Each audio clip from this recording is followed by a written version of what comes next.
కడప నగరంలో దారుణం చోటు చేసుకుంది. నిశ్చితార్థం ఎంగేజ్మెంట్ అయిన తర్వాత యువకుడు తనను ఇష్టపడడం లేదని చెప్పడంతో మనస్తాపానికి గురైన యువతి ఆత్మహత్య చేసుకుంది. వివరాల్లోకి వెళితే కడప నగరంలోని పటేల్ రోడ్డుకు చెందిన రెహానా 26 సంవత్సరాలు ఎంఎస్సి పూర్తి చేసి పట్టా అందుకుంది.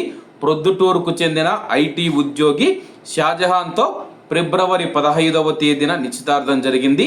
అతడు నువ్వంటే ఇష్టం లేదని పదే పదే చెప్పడంతో తీవ్ర నిరాశకు గురై ఫ్యానుకు ఉరి వేసుకుంది. 12 పేజీల సూసైడ్ నోటును పోలీసులు స్వాధీనం చేసుకున్నారు. అలాగే కడప పటేల్ రోడ్డు అందరికీ తెలిసే ఉంటుంది. ఆ యొక్క యువతి పేరు మనం చూసుకుంటే రెహానా 26 సంవత్సరాలు, ప్రొద్దుటూరుకు చెందిన సాఫ్ట్వేర్ ఇంజనీర్. షాజహాన్తో ఫిబ్రవరిలో అయితే నిశ్చితార్థం జరిగింది. అప్పటి నుంచి ఇద్దరు రోజు ఫోన్లో టచ్లో ఉంటూ ఉన్నారు.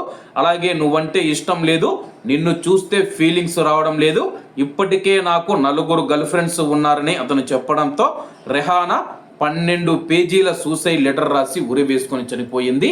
ఎవరైనా సరే కానీ తల్లిదండ్రులకు నేను ఒకటే చెప్పదలుచుకున్నాను, పెళ్లి కుదరక ముందు అలాగే ఆ యొక్క అబ్బాయి మంచివాడా చెడ్డవాడా అని చెప్పేసి 1కి 10 సార్లు ఎంక్వైరీ చేయండి.